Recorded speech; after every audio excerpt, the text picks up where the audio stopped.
I'm ready.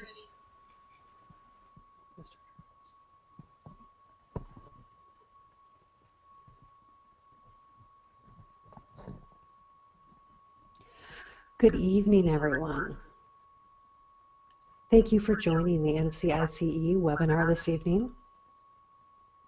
We have Dr. Robyn Dean here to present this evening.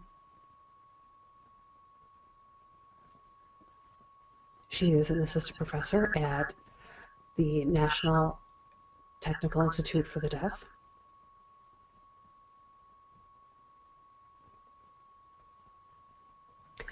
As many of you know, Robyn has focused much of her research and presentation on demand control schema. However, we are going to be focusing on some of her work this evening, focusing on her PhD and some of the information that has been presented from that and how it applies to meta-ethics within our field as interpreters. Before we get started with our webinar, I want to talk a little bit about NCIEC and our organization. The next slide, please, Carrie.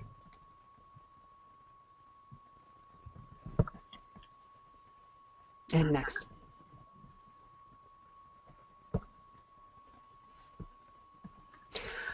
I am Amy Williamson, and I am the instructor coordinator for the Marie Center in Colorado. The Marie Center is one of the 5 regional centers that I will show a map of that shortly, but I wanted to send up a little of this technical information. If you bring up the PowerPoint, you'll see some of the technical approaches as to how you can adjust the sizes of the screen, how you can control your chat box, and how you can communicate directly with the organizers if a technical problem shows up or if you're having some kind of issues, you can type to us. Dr. Dean will also be fielding questions from that chat box, probably within the last 15 to 20 minutes of that. So don't feel like you have to type those now. We'll let you know when to go ahead and type your questions as we go forward with this presentation.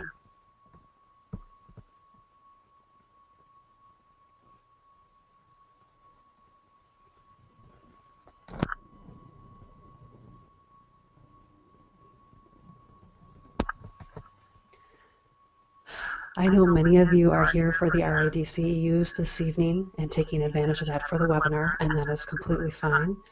You will get an email with an evaluation in that, so keep an eye on that and please make sure you fill those out.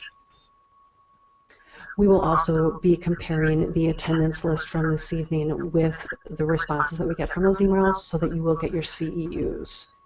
So make sure to keep an eye on that from your email box.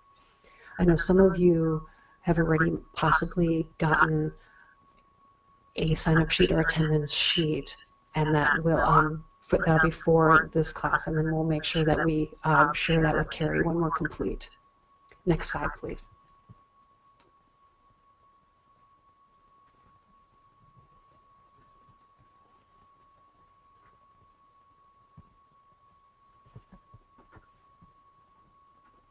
And next.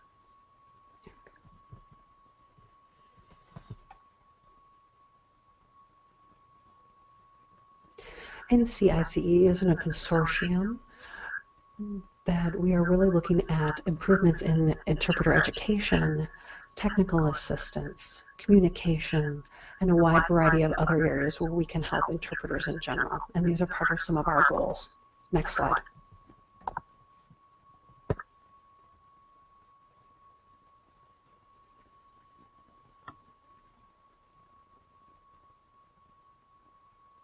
As you can see in the PowerPoint, it will show where our centers are throughout the United States. We have the National Center in Northeastern University. We have the Marie Center in Colorado. Our Western Regional Center is WRIEC in Western Oregon University. Next slide, please. So without further ado, we are thrilled to be bringing you Dr. Robyn Dean and her Returning to Ethics. a meta-ethical analysis of community interpreting codes and standards of practice. Welcome, Dr. Dean. Hello, everybody. This is Robyn speaking.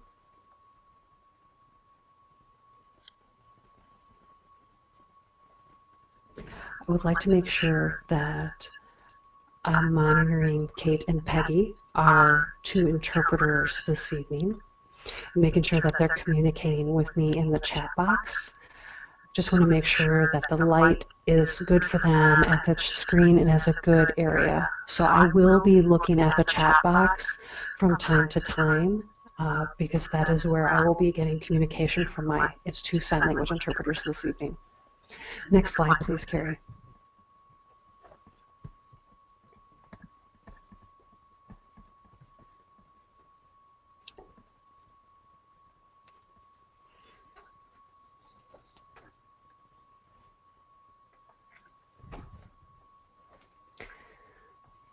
I would like to address the fact that I don't have a sign for underwear.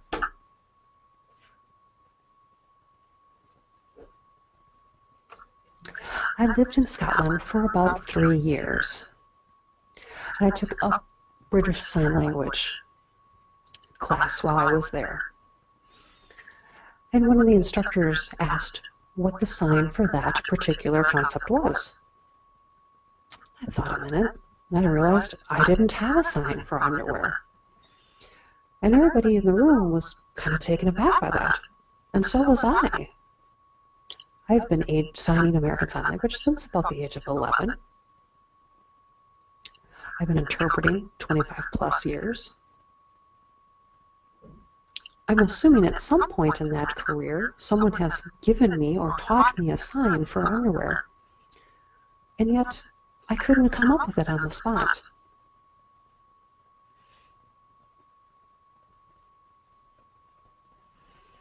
A lot of individuals use American Sign Language in a lot of different areas. I am an interpreter, mostly in the medical field.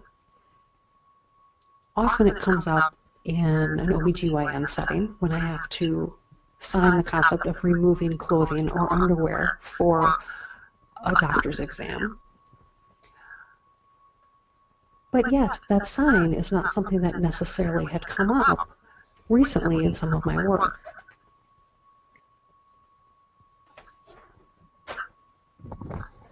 Next slide, please.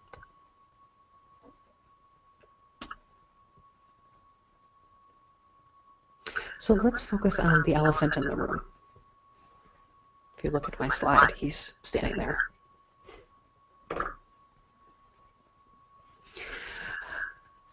The concept of elephant in the room means that there's something big in a situation or a setting, but often individuals don't want to talk about it or address it.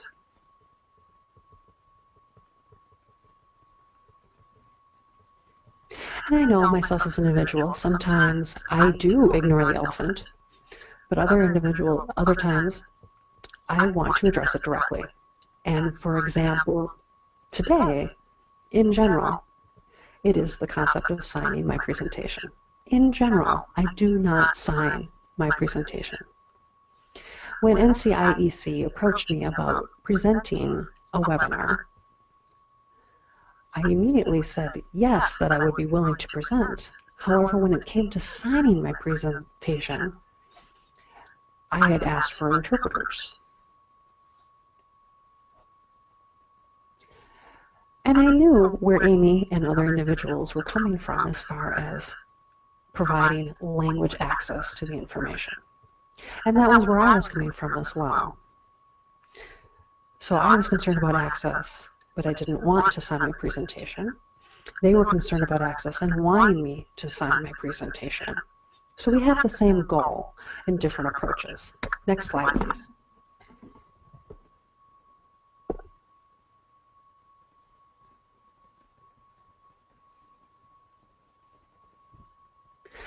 Often individuals use the concept of signing their presentations, and I could, but would really me signing my presentation approach the concept of full access. I do work at the Deaf Wellness Center, and we have focused a lot on what the concept of sign language access to concept is. We often at the Deaf Wellness Center get asked by a wide variety of organizations to translate their information on their website, or a videotape that has been presented by people in spoken English, and they approach the Deaf Wellness Center to translate. And often we are resistant to that. What we focus on is more adapting the information rather than simply translating it. Next slide, please.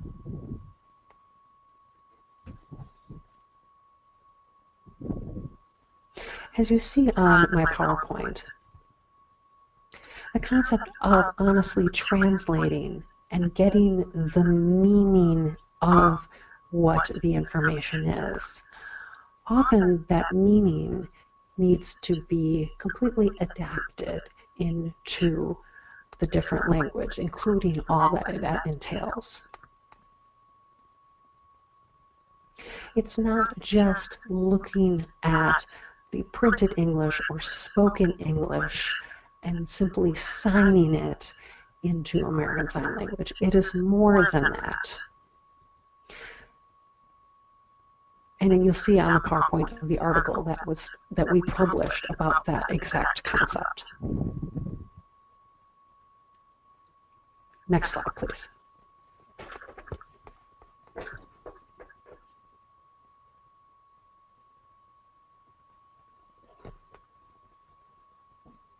Oh, could we go back? There we go. Thank you.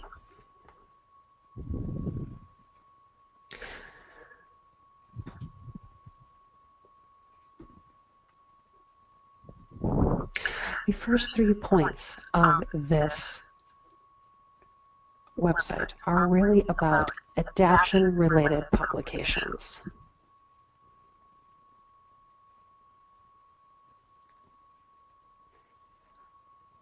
And often how people have the concept of adapting. But the information that often is adapted is still based on English and how it was researched and founded within the English language. So I did go and decide that I was going to sign my presentation this evening. But I didn't want to base it just on my English literature and my English PhD and things like that. That was not what I wanted to do. I really did have all this information that I have presented in spoken English multiple times. Take that information that I already was very comfortable with and established with and reinvent all of that information into an ASL presentation. I couldn't start in the same place that I had started with my spoken English presentation. Next slide, please.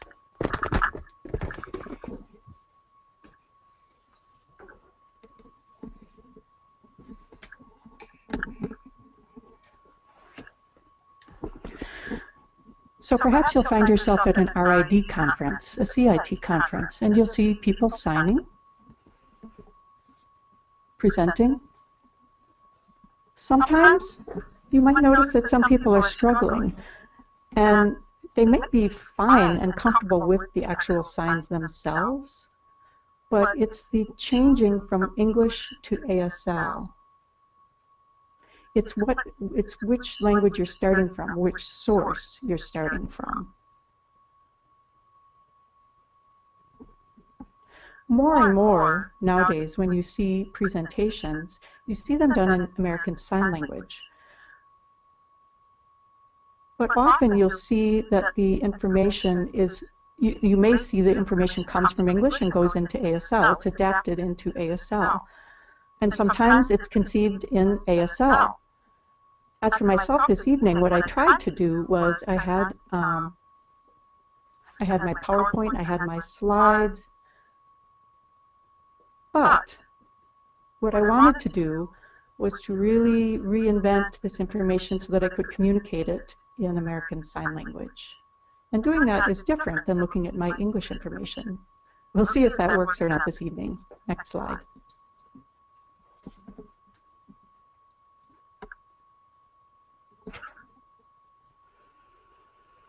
Another very popular place to see people signing and presenting is street leverage.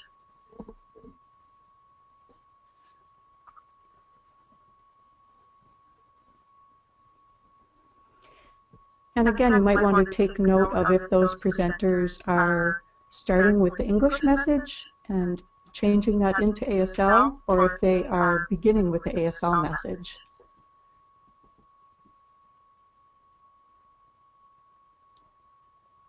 This is just something you can do on your own to research. Next slide, please.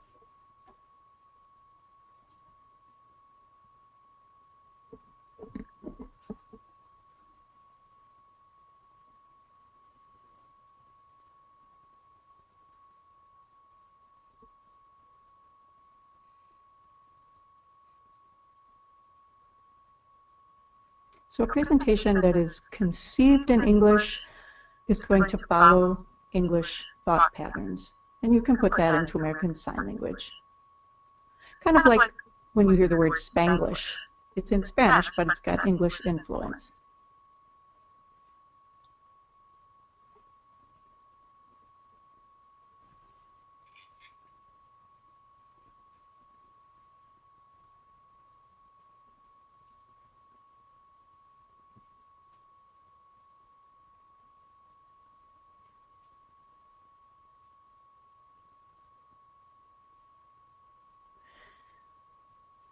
And a question for you to research is, how does it work better if the person starts in English and adapts that into ASL, or if they start in ASL and then do the presentation from there?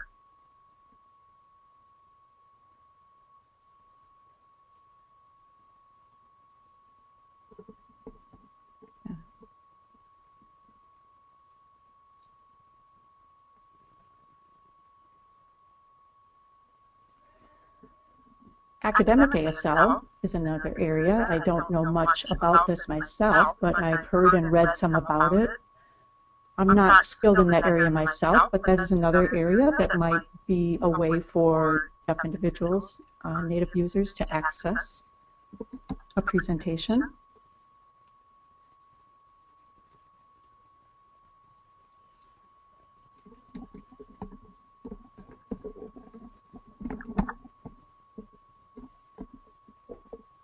And next note.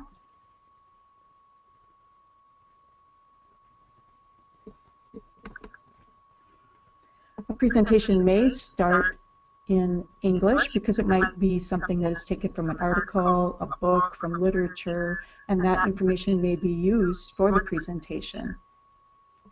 It could be adapted into sign language. But a presentation that is not a presentation conceived in ASL, that is one that is adapted into ASL.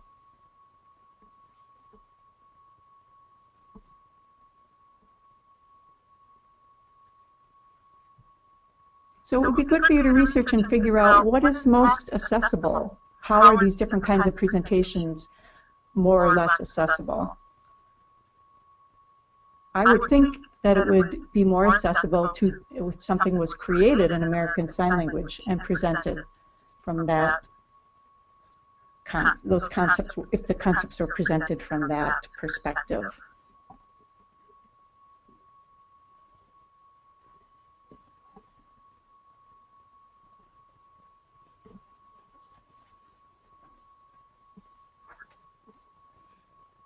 Next slide.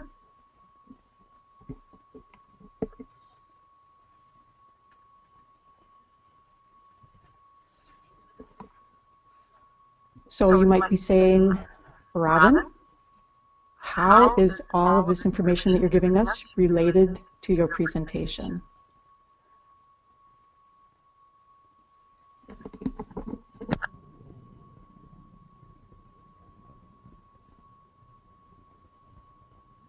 It may seem not relevant on the surface, but once we dig deeper into these ideas, you'll see that they're quite related to what we're talking about this evening. The topics are quite related. Next slide.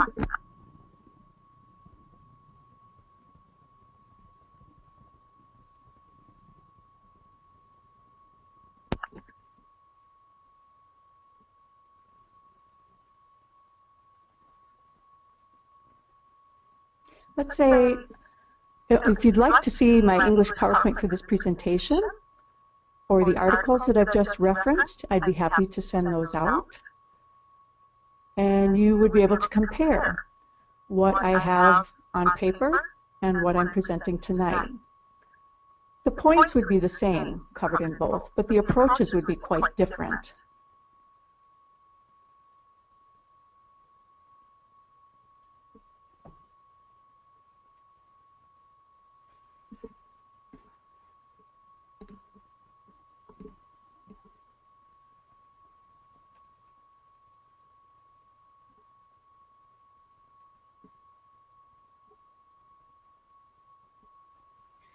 Often if we want to change behavior, we start talking about shoulds and shouldn'ts, what we should do, what we shouldn't do, what behaviors we should show.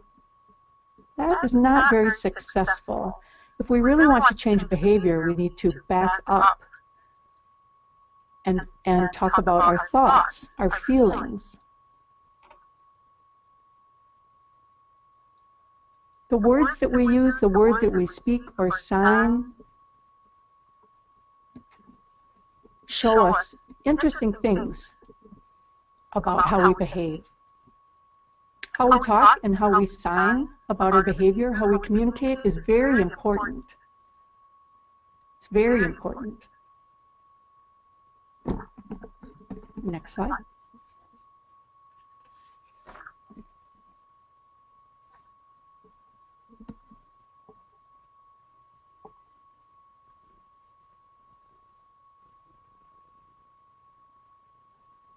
Our profession, our field of interpreting, we talk a lot about ethics.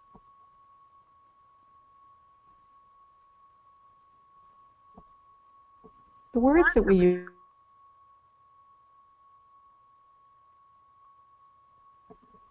and these words come from quite a long time ago.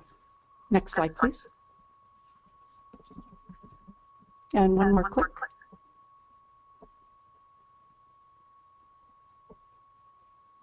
Great. RAD in 1979,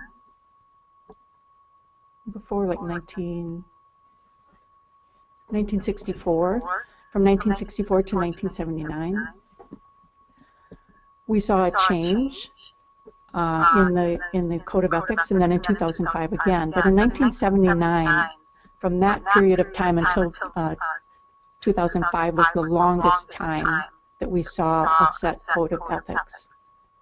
And even when it changed, there were a lot of similarities from the original code of ethics to the one that we moved to. The 1970s, the thought was that an interpreter should be a conduit. That was the philosophy. Next slide.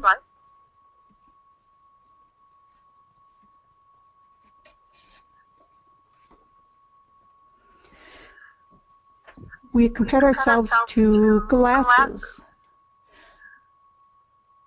It's the lens that we look through to see ourselves as conduits. This is how we understand our role as conduits, the lens that we look through. This is the metaphor that we use. Next slide.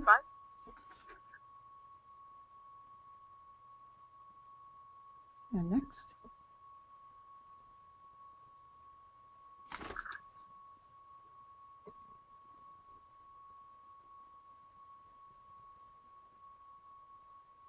Then in the 80s, we said, you know, maybe conduit isn't exactly it. Maybe we're more of a communication facilitator. So we had a new lens to look at our role through. We didn't really change the role, but we had a new lens that we were looking through to talk about our behavior, to understand the choices that we make. And then, next slide.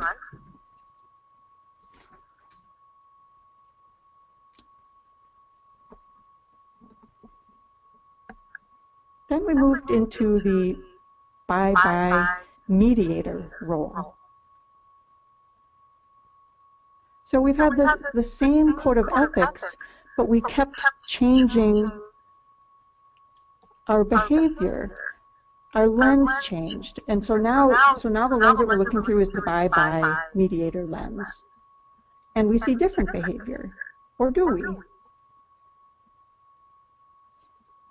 Next slide.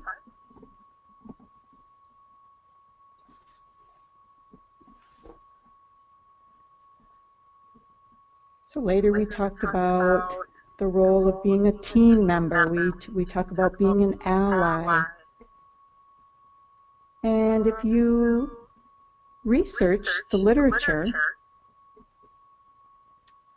from translation, interpreting various fields of study, you'll see many other titles for what it means to interpret, different metaphors, different lenses to look at interpreting through. Next slide.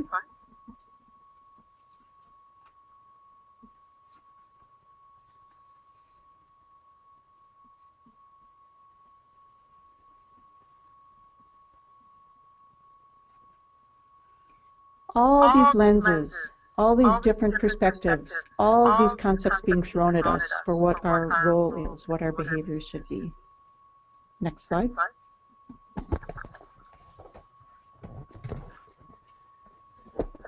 So what are we really trying to say with these different metaphors that have been thrown at us over the years?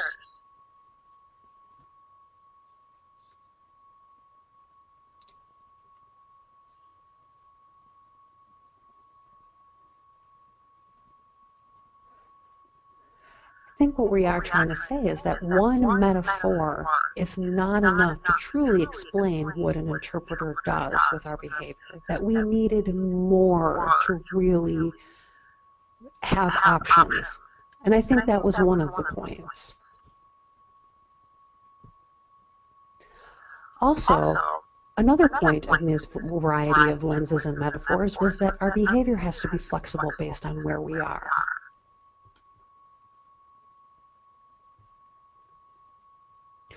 Also, the concept of that our thoughts and our ideas have changed throughout the years within this profession.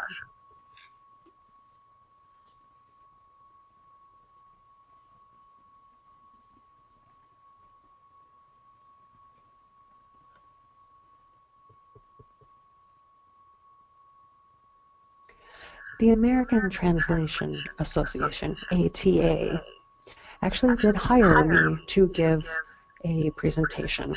And it happened, not summer, but fall time. And they wanted to interview me for a blog to kind of announce my presentation. The interviewer approached me and asked, Robyn, as a member of the team, and again, that is a popular metaphor that we see, what do you think will be the next one for community interpreters? And what's next as a member of the team? My response to that was to actually, if we can drop all the metaphors that we use in our field. And really, that is my long-term hope. Next slide, please.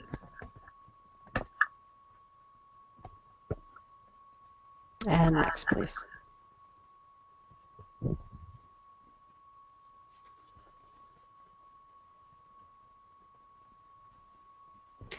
So again, these multiple lenses, the conduit lens, the by lens, the ally, all of these metaphors that we have looked at are really not interesting. What is more interesting is to take a step back from those lenses and dissect why we use them in our profession. Next slide, please.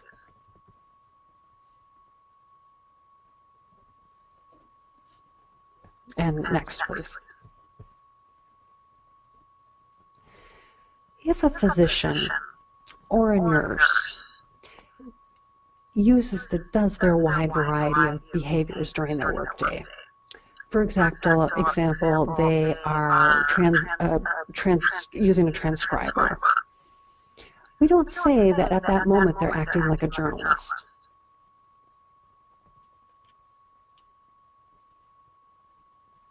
Next. Excellent.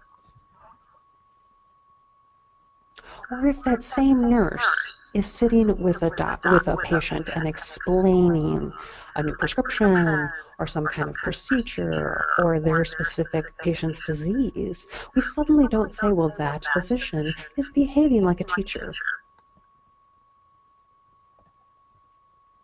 Next, please. Or if that exact same doctor in that afternoon is at a patient's bedside, we don't suddenly say that they're functioning like a chaplain. Next slide.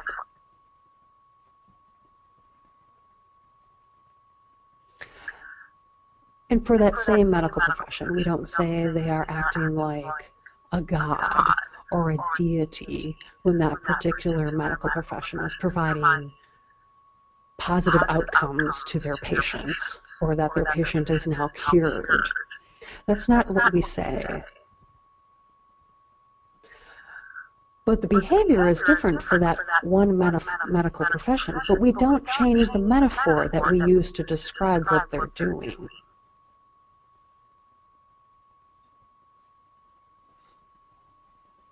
Next slide.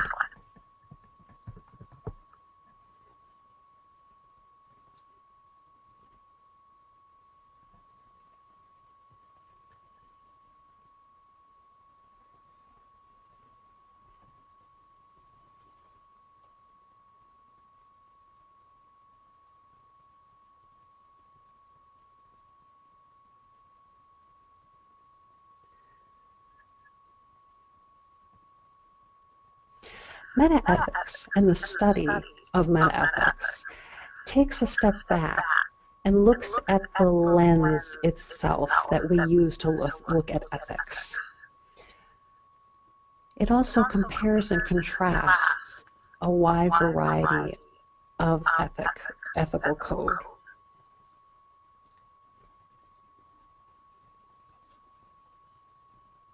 Some examples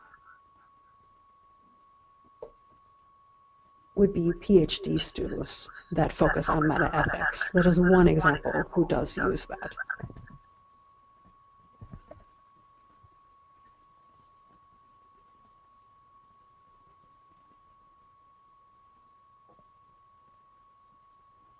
Yes, next slide, please.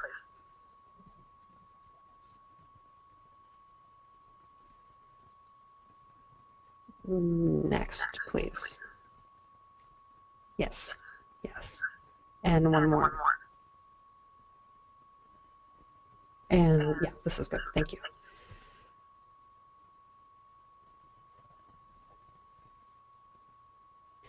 So we have a wide variety of contributors to ethics. For example, linguistic philosophers use the concept of metaethics. Sociologists also are interested in ethics and contribute to ethics, but they are focused on behavior. And one more click, please. And they also focus on descriptive ethics.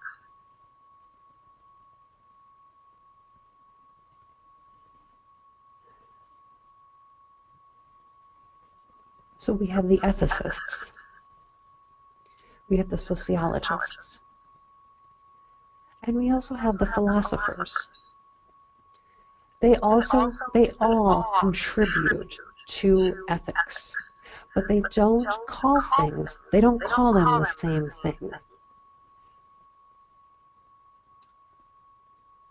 Could you click 3 times, please, Carrie?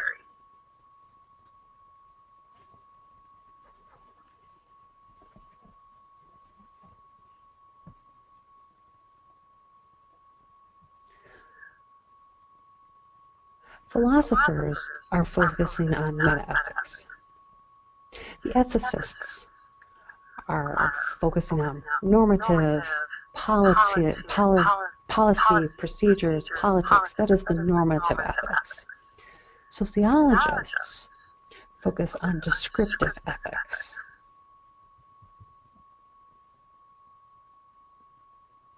I'll go through each one of these individually. Next slide, please, Carrie.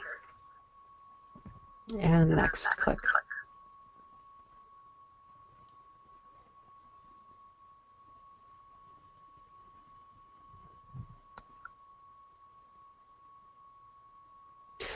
Normative ethics focus on the ought-tos, that these particular individuals should or ought to be doing something. Next, click.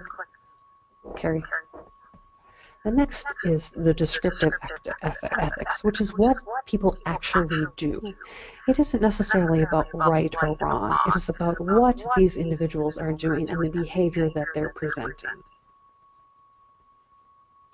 And finally, metaethics is the constructs and terms used to conceive and articulate what we are doing.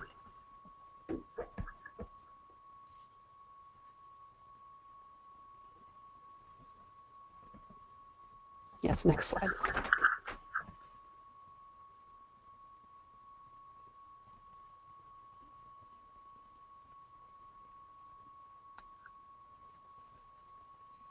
So I know many of you may be sitting there going, why are we talking about this? And why are we putting these things into 3 different categories?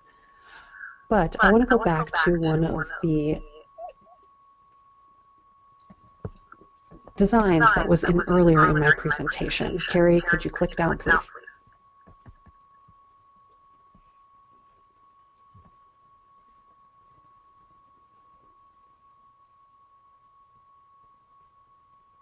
Again, going through these distinctive areas of ethics is we have to go back and realize that how we think about things can affect the words that we use, how we talk about these things. So again, if we would like to change how people are behaving, it's more about going back and focusing on the thinking. What is the thinking behind our communicating and therefore how we're behaving?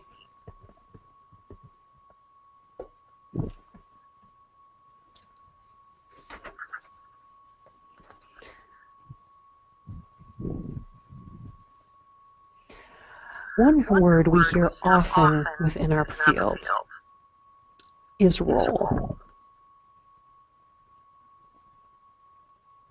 Carrie, could you click 4 times, please, I believe.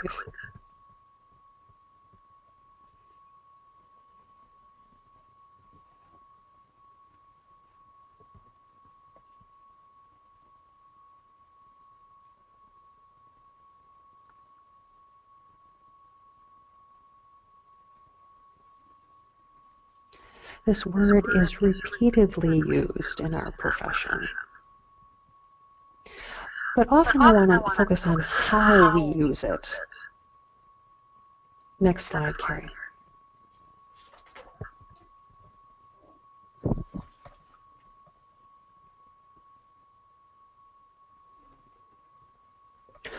Often we hear interpreters say, it is my role to do such and such behavior, such and such this.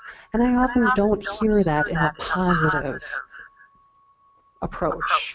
Again, in my PhD research, we see role is used in a very negative connotation, or the lack of taking action,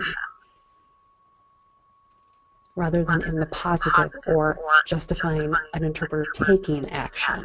Next slide, Carrie.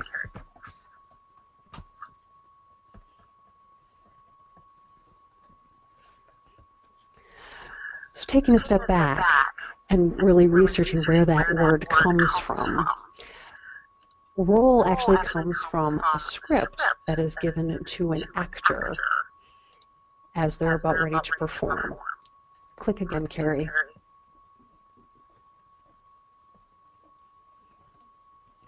So R-O-L-E actually is a derivative of R-O-L-L, which was a rolled up piece of paper that was given to an actor in the theater so that they knew their role. So they unrolled that script and they knew what their character was going to be in that particular play.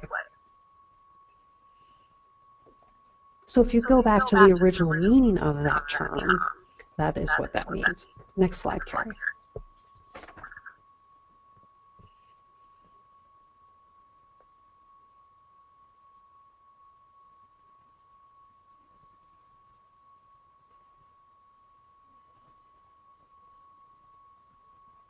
So imagine that that term, role, comes out, and how that affects our feelings, our thoughts, and our behaviors, as you see on this slide. Next slide, Carrie.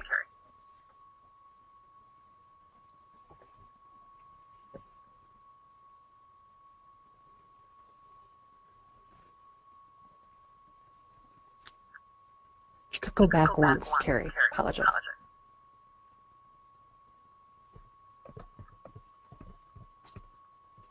Excellent. So if we put role into this slide, as to how we talk about our things, the concept of if we go out or go beyond that role, and how does that affect our thinking and our behavior as professionals. And next slide.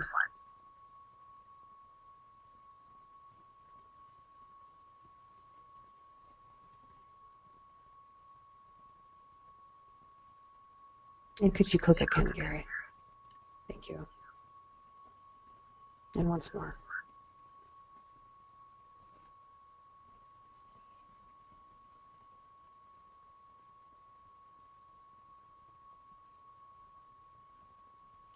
So some of you may be thinking that other professions use the concept of role, and they do, but they use it in the concept of the function of that profession.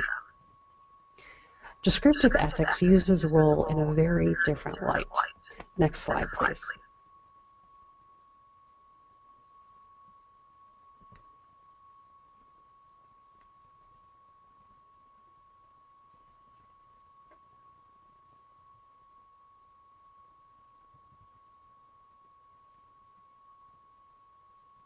In the field of sociology, the concept of role is a set of normative behaviors that are to be expected, consistently performed by a given person. For example, I'm a mother, I'm a teacher, I'm an interpreter, I'm a friend. I play within my life a wide variety of roles, and within each of those roles, my behavior can be predictable. If I'm in my mother role, I would behave in such and such a way. If I was a daughter, I may exude these behaviors, etc., etc. But that is different than the concept of function. Someone's function is quite simple. Example coming from early theorist Erving Goffman, the participation frame and his theory of participation framework has been consistently used in translation and interpreting research since the 1980s. But again, that goes back to the concept of descriptive ethics.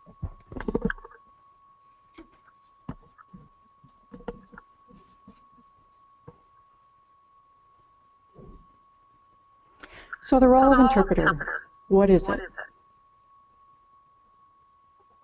Tell one person what the other person said in another language.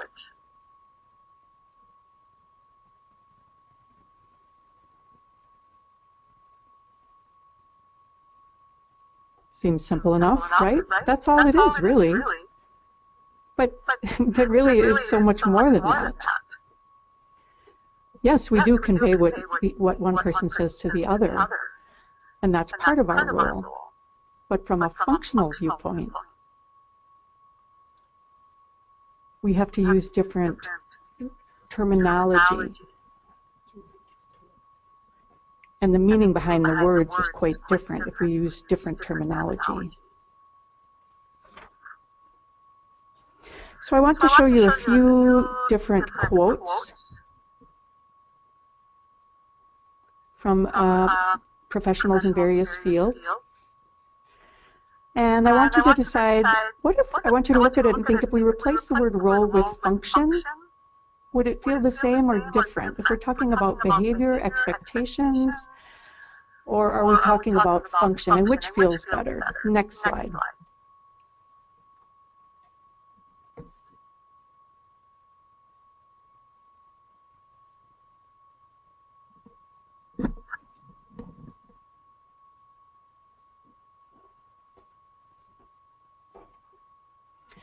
So, following Angelelli, if we say our role, the most problematic issue of our role is telling one person what the other person said, that doesn't seem to follow. But if we say that we always must have the same function in every role, that is an issue. And then the next quote.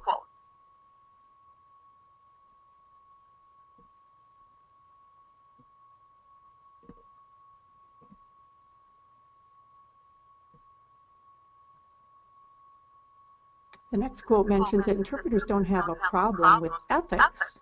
The problem they have is with the role. So interpreters have a problem saying what one person is saying to the other person? That's really not the issue. It's when the interpreter is forced to follow the same standards, expectations, and behavior in every situation. That is an issue of concern. And then the final point.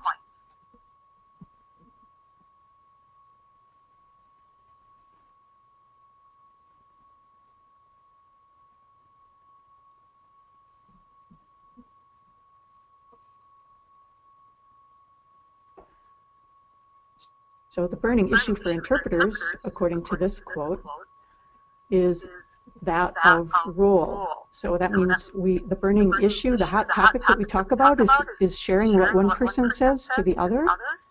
No, the issue is the function of the interpreter and how it changes depending on the situation that they are in.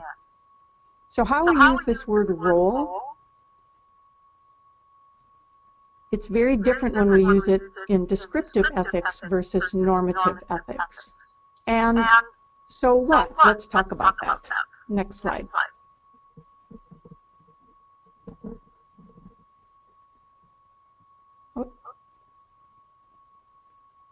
I want to take a moment here and just check lighting. Can everyone see me okay? Unfortunately, we are starting right around the time of sunset, and the lighting has changed quite a bit. So we started, 6:30, 6:45, and the light has changed quite a bit since then. So is everything still good? Can you still see me clearly enough? If I can get a little feedback on that? Okay, good.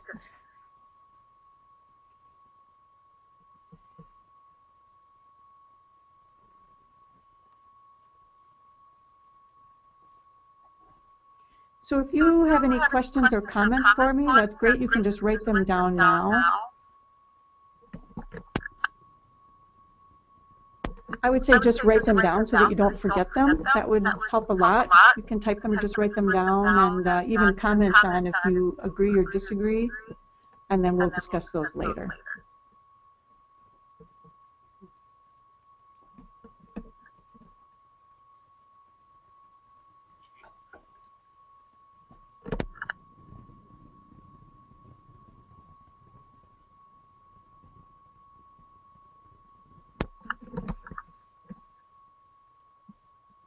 So a popular topic in talking about roles is this role space.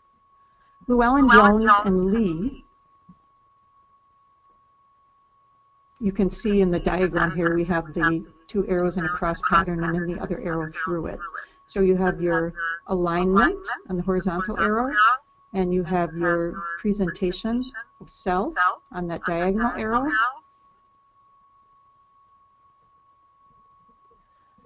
So of these words, which one sounds like the sociological construct?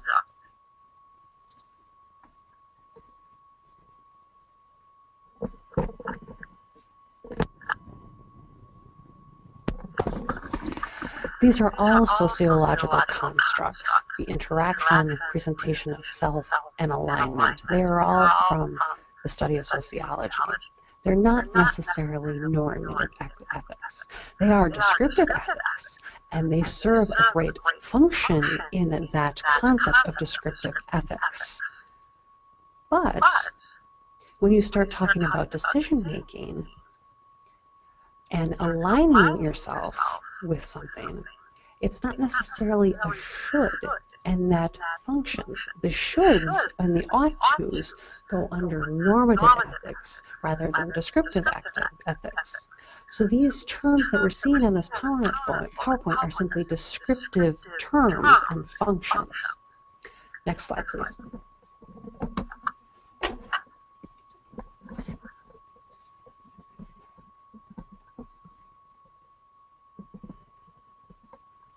And the next one.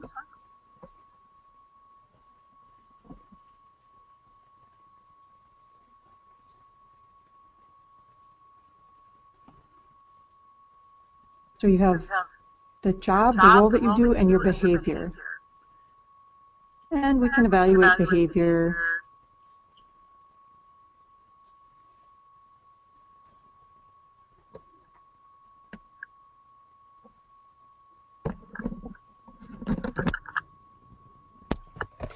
So descriptive ethics is not necessarily about the concept of evaluation as to whether a behavior is good or bad. Descriptive ethics is about discovering and explaining. It is a metaphor for how people function. If we go back to the concept of Pym, P-Y-M, and his research, I'm going to back up and clarify a bit.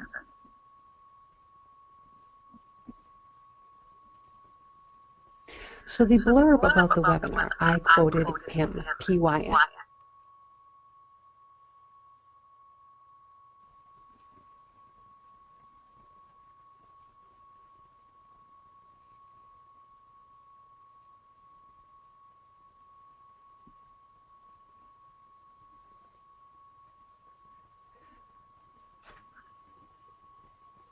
And he said within the interpreting and translation profession that we have enough description. We need more evaluation and judgment. We have plenty of description and descriptive ethics. But where we start coming about into evaluation and decision making is where we need more strength.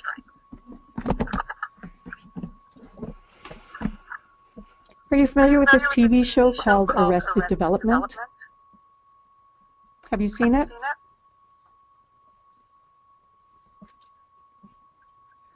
Do you see the girl that's there in the circle? Her name is Maybe, spelled M-A-E-B-Y. Sounds like the word maybe. And then her parents, you see in this other red circle there, they decide that their child is a very sensitive one, and they don't want to send her to a regular school. They want something a little more liberal, a little more laid back, a little more progressive. And Maybe's report card, you'll see in just a moment. If we can go to the next click.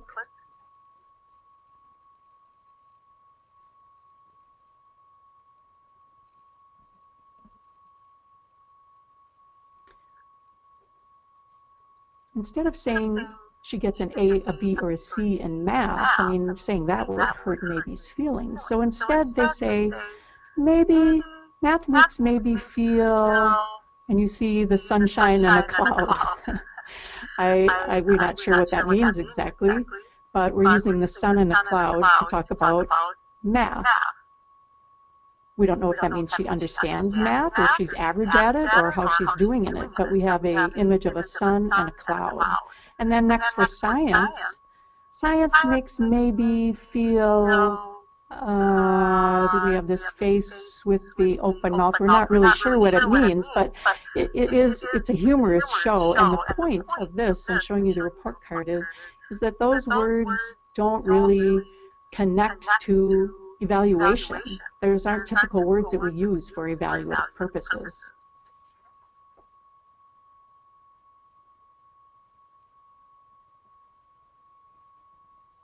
And next.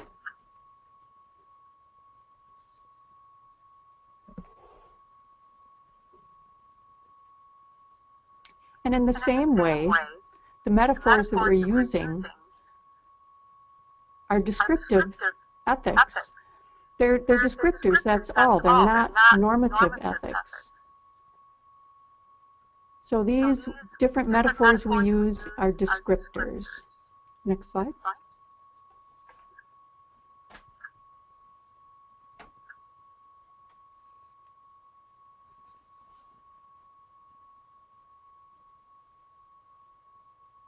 So we have these metaphors, these words that we have used repeatedly,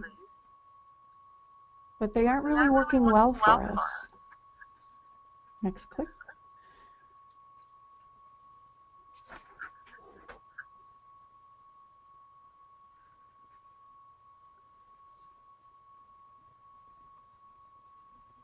We have the normative list of words, the rules, the shoulds, the should nots, all of those things. And then we're putting these descriptive ethics in with it. I mean, we want people to be flexible, we want them to show right behaviors, of course. But the words that we're using between normative and descriptive ethics are not matching up with one another.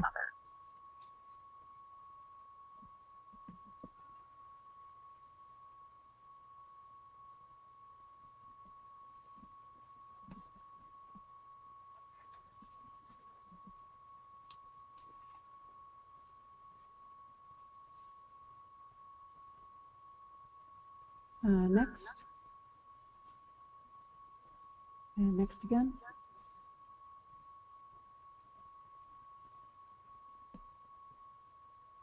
So the metaphor is not working. The roles that we're talking about are not necessarily working. So what should we use? What should we do? Well, we have rules. That's normative ethics, but we have rules, but we have more than that. And if we could click again. Behind those rules, we have values and principles. The rules are a list of the do's and don'ts, but the values really show us, they help us to understand where we can be flexible in situations, in different environments, and how we can proceed or perhaps pull back. Next.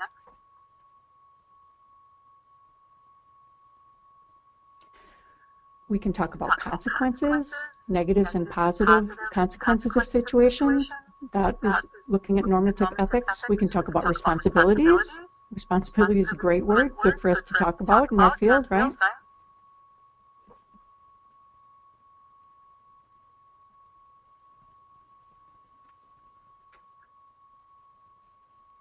This next set of words, incommensurable values.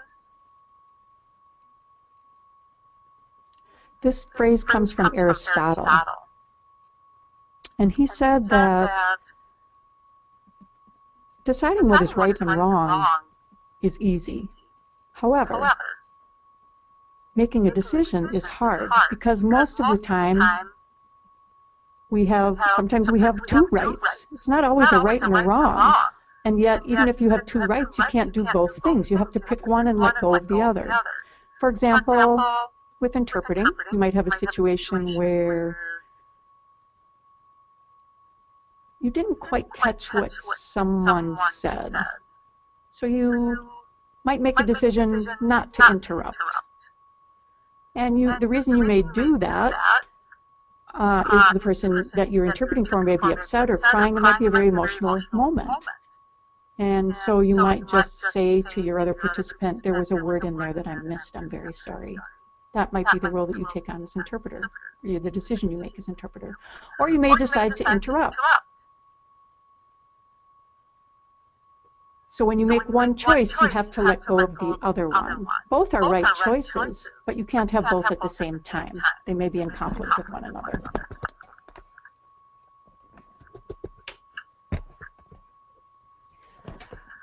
So all of these options require thinking.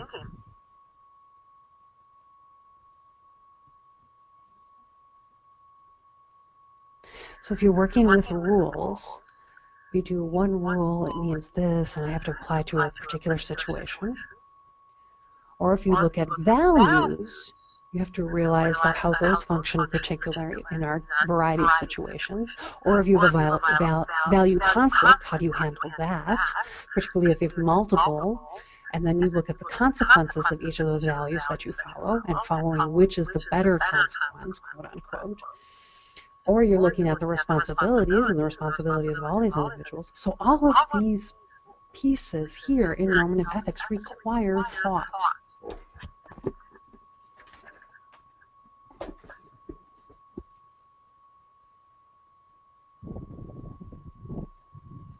And again, going back to that quote of not my role, that's fine. And we can apply that. But I think we need to look at a different approach, incorporating normative ethics. Carrie, could you click again, please?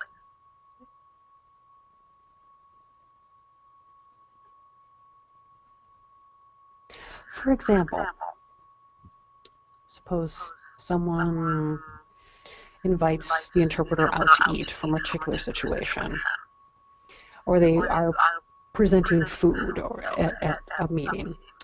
And we look at the rule, and the interpreter can't participate, but does it really mean this particular setting? And that's the thinking that we have to try and incorporate within our work. The next one down could be value, where someone is saying that not my role could be the value that you're presenting. For example, with other professions, they say role, but it may be what we're looking at not practicing outside our area of expertise, where other professions say that rather than saying not my role. Well, we as interpreters can incorporate that, particularly if we're looking at specialized settings and where we have our expertise or not have our expertise. It's more of a negotiation rather than just stepping back and saying, well, this isn't my role. It's what is my area of knowledge and expertise. So again, this requires thinking and a different approach. Carrie, the next one, please.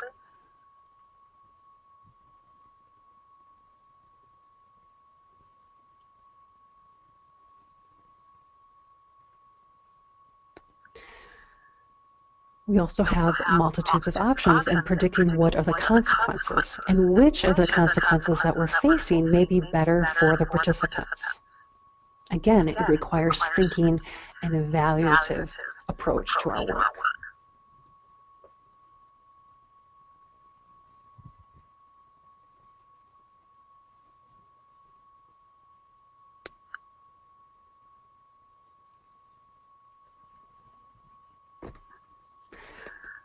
Responsibility is another way to approach. Yes, we are there to facilitate communication, but if an individual asks us a question, rather than responding, not my role, can we look at it in a more broader sense of what is our responsibility as the interpreter? Again, requiring thinking and evaluation.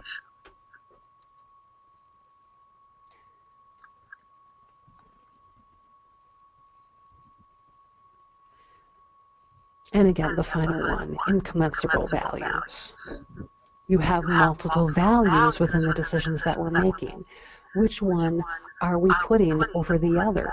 And which one has a more positive effect? And which value is forfeited as those decisions are made?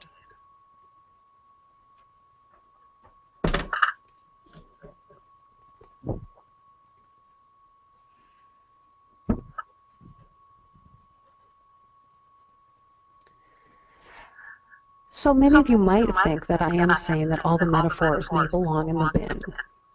But many of them have been around for multitudes of years, and descriptive ethics have published a wide variety of ethics within that field. And we don't want to toss all of that valuable research out. But what we must do is adapt it and really start processing and thinking how those metaphors are applied to our work and what is the meaning behind what we are saying when we use those metaphors. That is my challenge today. It's not to throw out all of these metaphors that we've been using, but what is the value? What is the knowledge that we are trying to gain and express when we use them?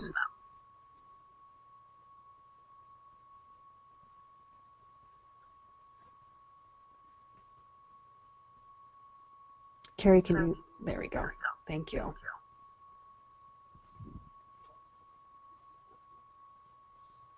So that metaphor, conduit.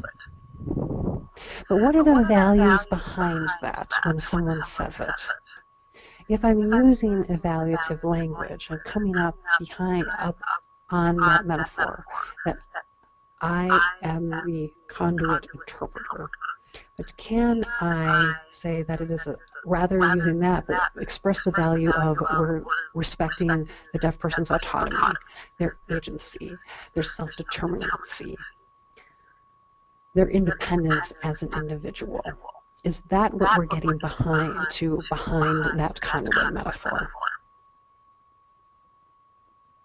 But that's not necessarily where we need to apply the metaphor, but if we can express the values that we're looking at, autonomy, agency, self-determinacy, those are all values that other professions already know. You're not necessarily approaching that value that other professions saying, well, I'm just operating as a conduit. They won't necessarily understand that or really understand the value that we're getting behind it. So applying it to normative ethics rather than using descriptive ethics. Next example, the very popular one. I, as the interpreter, am a member of the team. But what does that mean exactly? Why do we as an interpreter say that? There is several standard practice papers that are out and published. One is focusing on medical, education, and mental health. All of these are borrowing from the metaphor, member of the team. But what does that exactly mean, and what are the values that we're trying to express? Do we all get t-shirts? Do they all say team across the front? Yay! So think about the values behind that. And again, that goes back to the normative ethics. What are the values of that setting, and what is I, the interpreter, responsible for those values? So I have to take a step back and think, if I'm working in a medical profession, what are those values? If I'm working in an educational setting, what are those values that I'm going to incorporate within my work? Transparency may be one. My decisions will be impacted based on those values within that setting, that I need to keep everyone informed as to how I'm approaching the work. And it's not just going forward and thinking, oh, that these values don't apply to me, but how can we use normative ethics approach to really express what is behind the team member metaphor? The last one, please, Carrie.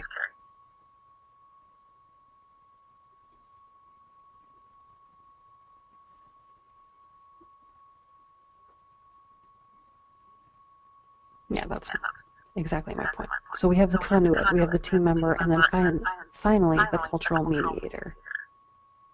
What are these values that we're seeing, that we're getting behind these metaphors? Next slide, please.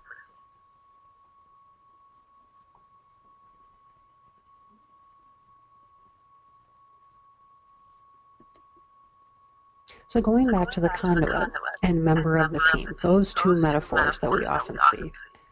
So the next time you see somebody use those, or when you watch my webinar again in September 12th, we will go much more in depth into this. If you don't feel that you have the time to be able to join that, that's fine. It will be recorded again and you will have access to it at a later date. But I will go more in depth into some of my research and the understanding of these two metaphors and how we can apply normative ethics to those. I really would like to open up to those concepts within the next 2 weeks. Next slide, please.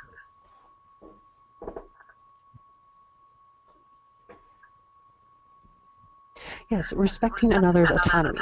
That is a great value that we can incorporate into our profession.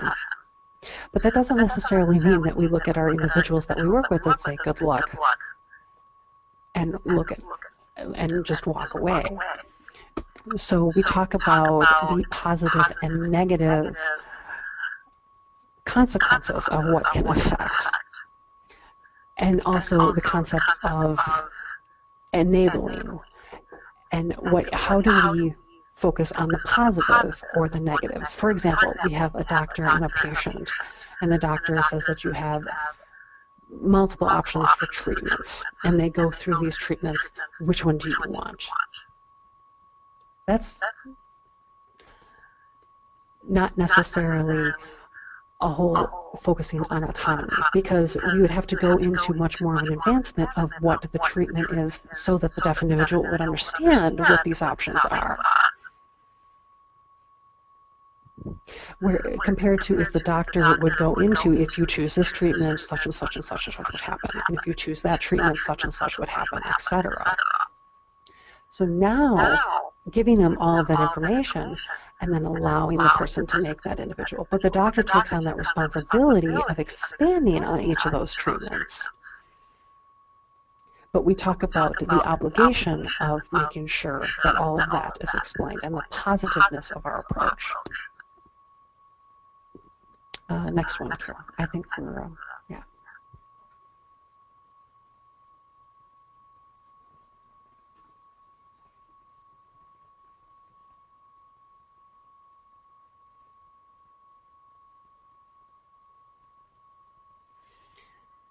The metaphor of being a team member, again, going back to the values behind that, often the values of the setting that the interpreter walks into as a community-based interpreter. What are the overarching values of that setting? And that they must be something that I consider as an interpreter working in that environment. Okay, go ahead, Carol. Go ahead and click through to the bottom of the slide.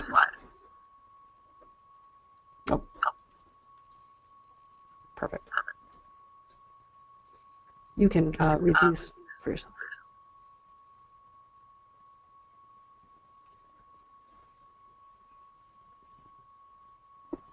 Again, on September 12th, we will talk much more about that, about cooperation and collaboration. And I am not saying that, you know, we all have to sing Kumbaya together. That's not what I mean.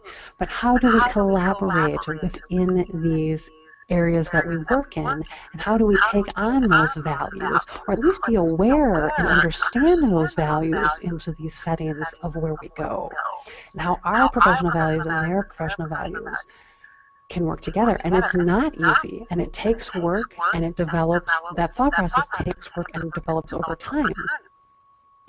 I do think often our profession is behind in this realm. We are not given the tools or the vocabulary to really speak in this way, because so long we've focused on descriptive ethics rather than normative ethics.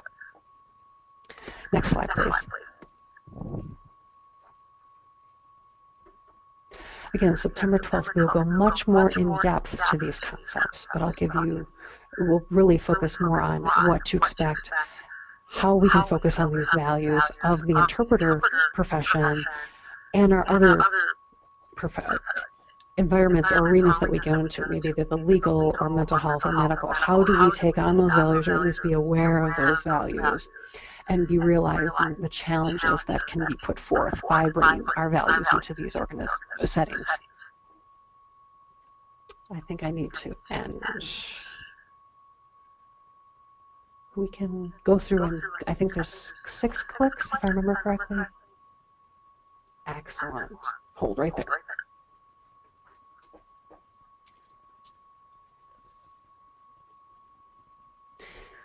These are very standard values that we see. We even see them within the Canadian Sign Language Organization. We see them in a wide variety of translation organizations. These are the values that we see incorporated within these agencies. But as an interpreter walking into a community setting and realizing that sometimes the values that we're walking into because of the entities that we're working in may be different from what we see as the typical values of interpreters or translators.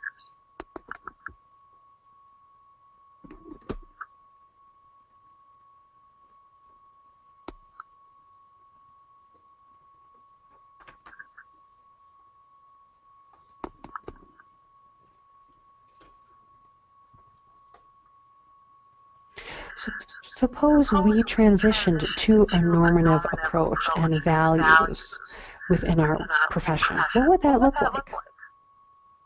What is behind that ally metaphor? What is the concept of cooperation? Again, it doesn't mean that everybody gets along and goes out to coffee. It may mean that there will be struggles. And how do we work through those in a collaborative approach? But I want to put everything on hold and do a time for question and answer. I believe Amy is going to pop up on your screen and be signing your questions and comments that are coming up on the chat box here. All right, thank you so much. And we do have a couple of questions. We have about 10 minutes left. And so we'll do some question and response. We have a few questions that have already come up in the feed, but you have actually answered some of the questions, so we're going to wait and give people a little bit more time to think about the presentation this evening, to develop some new questions, and if you could write them out, Robyn will be ready to respond to them then. One question that was already in the feed related to the role, that this was a new aha moment. Your description of the role it helped the person to have a better understanding of what role means. In an educational situation, if you have a job as, if you have a member of the, they were saying that sometimes that job will use member of the team to add duties as a sign. So you have specific expectations, and if we're a community interpreter, sometimes we want to remain just in the interpreting role, but if you're in a school setting, sometimes they'll add other responsibilities to that.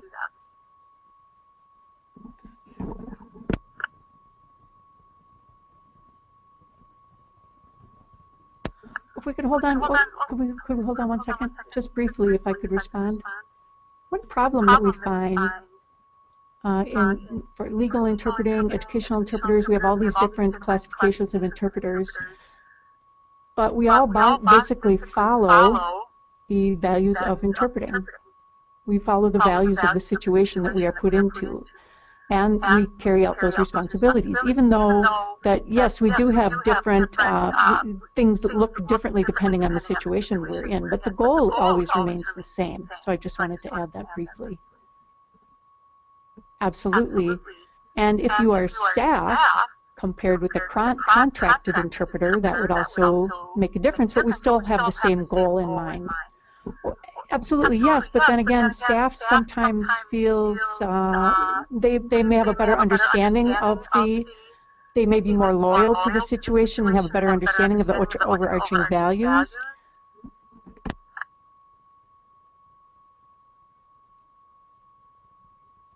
But we may have different feelings about it. We may have a sense of guilt that we take on sometimes and wonder if we're doing the right thing.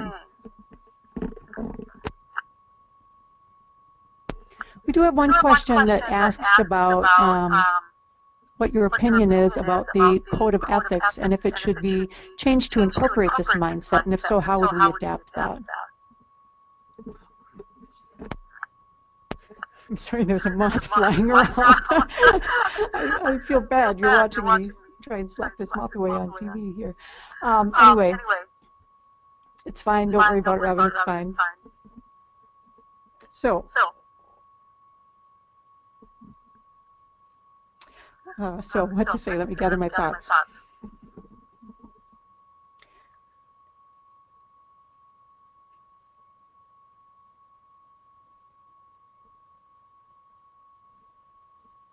So we talk about intermediate ethical concepts, intermediate ethics, intermediate ethical concepts.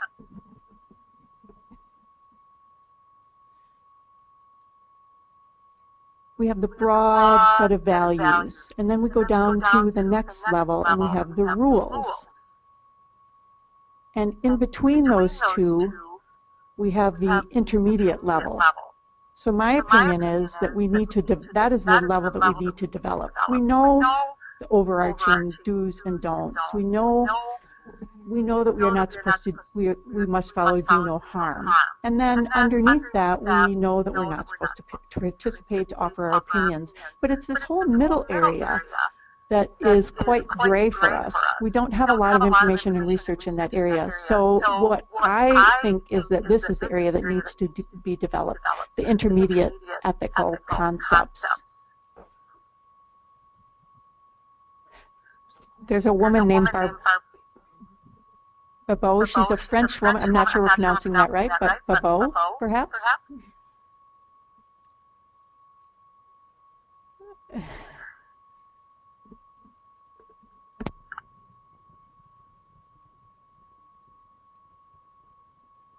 The correct spelling is B-E-B-E-A-U.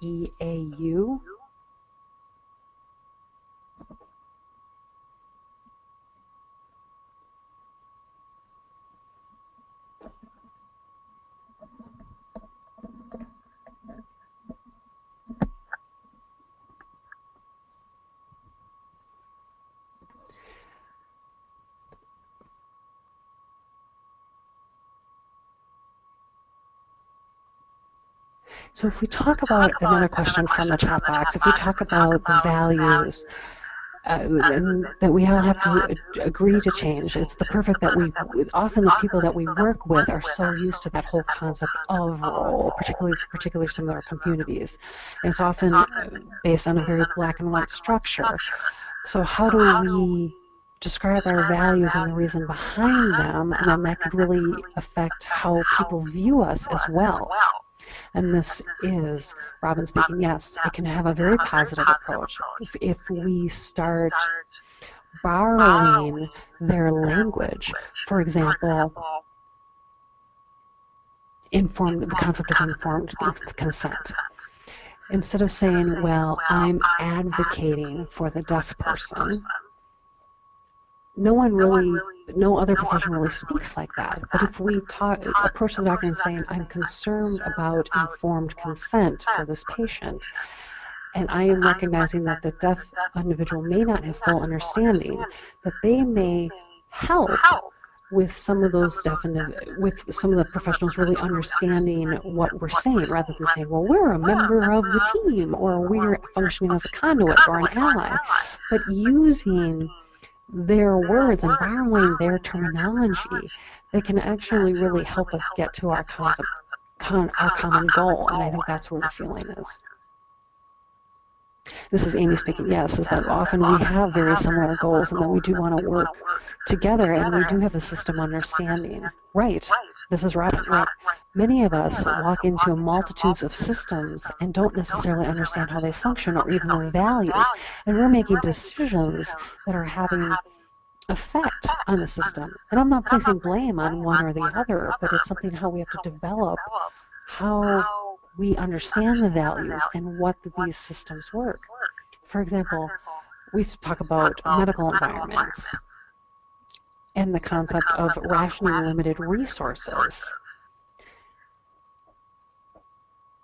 For example, we go into triage environments where a patient shows up and wants kind of treatment or service, and that's fine, but often individuals have to wait for a long amount of time because the staff is addressing more pertinent needs. or people who are sicker than that individual. A lot of patients in general, or even interpreters, are often saying, oh, that this is so unfair, and it's not the right approach. But if you focus it on the concept and the value of rationing resources based on need and urgency, we would have a better understanding of their approach.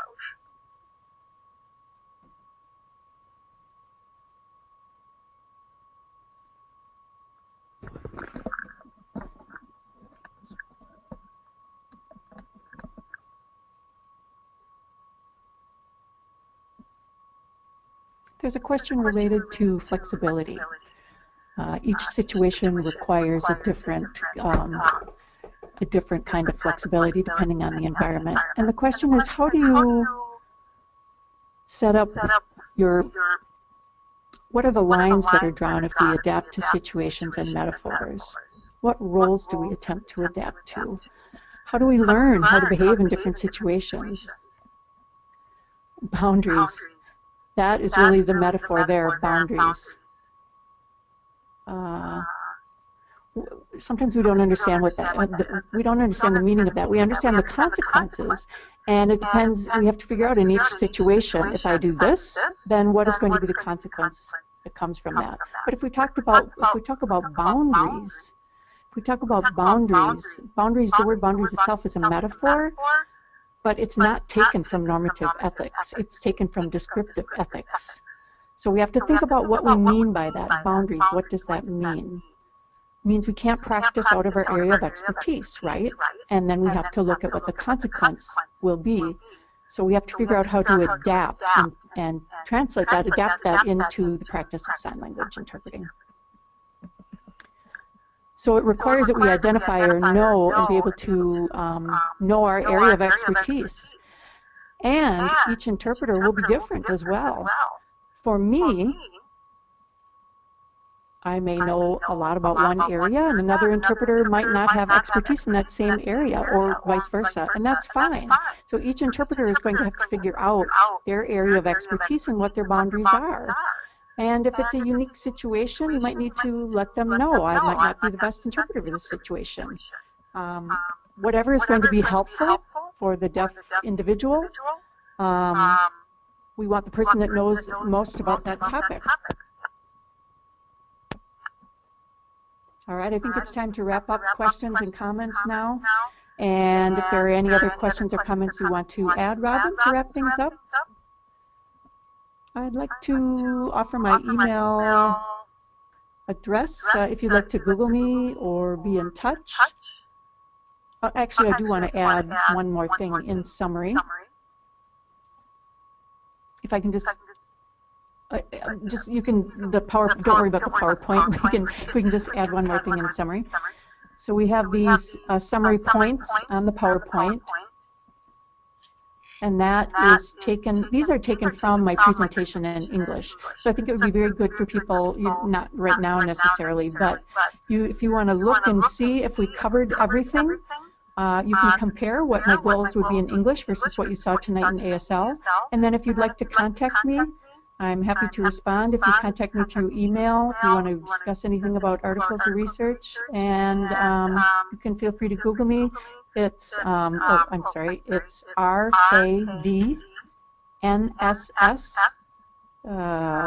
what is it? Yes, at rit.edu. Okay, and we'll make sure that gets out to everyone in the Dropbox then too. Anything else you'd like to add, Robyn, before we close? I wish we had gotten farther, so I apologize we didn't get through more material. And this is Amy. That's all right. You've given us plenty to think about for tonight, plenty to process. Using the metaphor,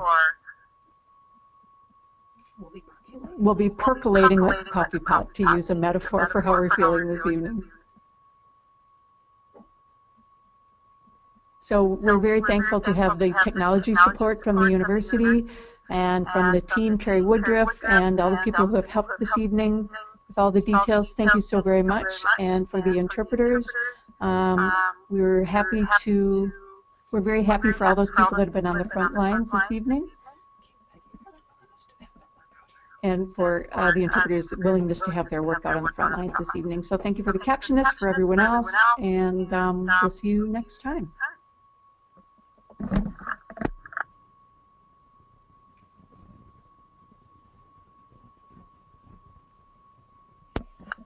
Next slide, please. I wanted to mention again about CEUs. You should be getting something in your email that will explain the process, and you can expect that by tomorrow afternoon. The webinar tonight will be saved and then uploaded, and if there are parts that you missed or weren't able to join, you'll be able to watch it later on or watch it again if you would like. Next slide, please.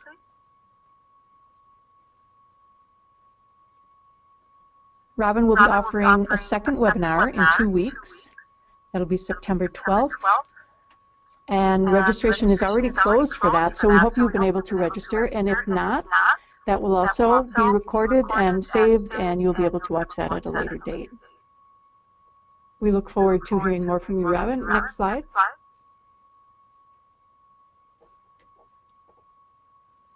So you can look to our website to see other webinars that have been saved. And you can find webinars saved there, but also other information as well. All that information is available to you. Next slide.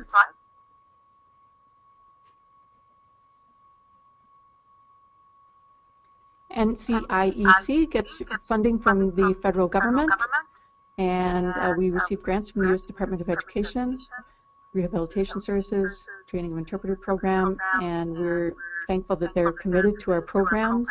We want to definitely make a difference. We know that the funding that we receive makes a difference to people working in our profession.